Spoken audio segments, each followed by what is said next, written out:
श्री गणेश जी श्री महाराज। गणेशाय नमः। ओम नमः शिवाय। तो आज जैसे कि हरियाली तीज व्रत है, तो आज हम हरियाली तीज व्रत की कथा कहेंगे। हर साल श्रावण मास के शुक्ल पक्ष की तृतीय तिथि को हरियाली तीज का व्रत रखा जाता है। इस साल हरियाली तीज का व्रत 27 जुलाई रविवार को रखा जा रहा है। अखंड सौभाग्य के लिए सुहागिन महिलाएं इस दिन माता पार्वती और शिव जी का विधिवत पूजन करती हैं। श्रावण मास में पड़ने के कारण इसे श्रावणी मास और तीज भी कहा जाता है।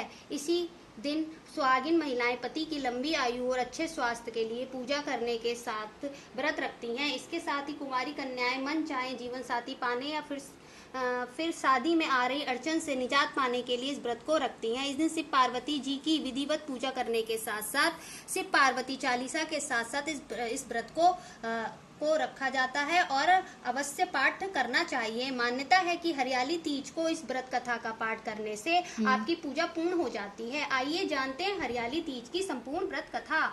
ओम नमः शिवाय।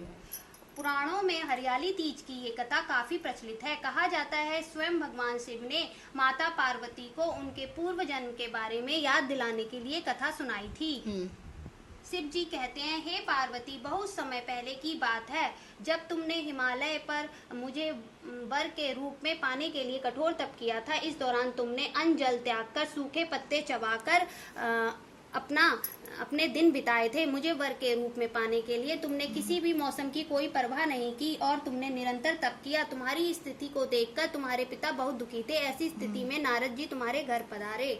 जब तुम्हारे पिता ने नारद जी से उनके आगमन का कारण पूछा तो नारद जी बोले, हे गिरिराज जी, मैं भगवान विष्णु के भेजने पर यहाँ आया हूँ। आपकी कन्या की घोर तपस्या से प्रसन्न होकर वह उससे विवाह करना चाहते हैं। इस बारे में आपकी राय जानना चाहते हैं। नारद जी की बात सुनकर पर्वत राज अति प्रसन्नता के साथ बोले, हे नारद जी, यदि स्वयं भगवान विष्णु मेरी कन्या से विवाह करना चाहते हैं तो इससे बड़ी कोई बात नहीं हो सकती। मैं इस विवाह के लिए तैयार हूँ। इसके बाद तुम्हारे पिता की स्वीकृति पाकर नारद जी विष्णु जी के पास गए। यह शुभ समाचार सुनाया, लेकिन जब तुम्हें इस विवाह के बारे में पता चला तो तुम्हें बहुत दुख हुआ। तुम मुझे मन में अपना पति मान चुकी थी। तुमने अपना व्याकुल मन की बात अपनी सहेली को बताई। तुम्हारी सहेली से सुझाव दिया कि वह तुम्हें एक घनघोर वन में ले जाए, छुपा देगी और वहां रहकर तुम शिव जी को प्राप्त करने के लिए साधना करोगी। इसके बाद तुम्हारे पिता तुम्हें घर में ना पाकर बड़े चिंतित और दुखी हुए। वह सोचने लगे कि यदि विष्णु जी बारात लेकर आ गए और तुम घर पर ना मिली तो क्या होगा। उन्होंने तुम्हारी खोज में धरती पाताल एक करवा दिए, लेकिन तुम ना मिली। तुम वन में एक गुफा के भीतर मेरी आराधना में लीन थी। भाद्रपद तृतीय शुक्ल को तुमने रेत से एक शिवलिंग का निर्माण कर मेरी आराधना की, जिससे प्रसन्न होकर मैंने तुम्हारी मनोकामना पूर्ण की। इसके बाद तुमने अपने पिता से कही कि पिताजी, मैंने अपने जीवन का लंबा समय भगवान शिव की तपस्या में बिताया और भगवान शिव ने मेरी तपस्या से प्रसन्न होकर मुझे स्वीकार भी कर लिया है। अब मैं आपके साथ ही एक शर्त पर चलूंगी कि आप मेरा विवाह भगवान शिव के साथ ही करेंगे।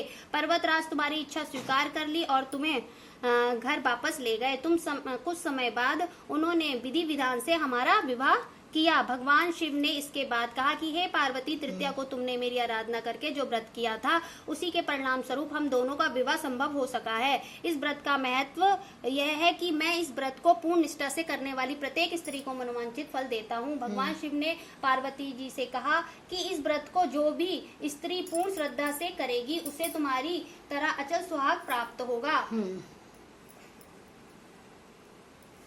बोलो हरियाली तीज मैया की जय, बोलो गौरा गौरी मैया की जय, बोलो गणेश जी भगवान की जय। ओम नमः शिवाय, ओम नमः शिवाय, ओम नमः शिवाय, ओम नमः शिवाय, ओम नमः शिवाय, नमः शिवाय, जय हो, जय हो प्रभु। हरियाली तीज की व्रत कथा संपूर्ण। अब हरियाली तीज की व्रत कथा संपूर्ण होती है।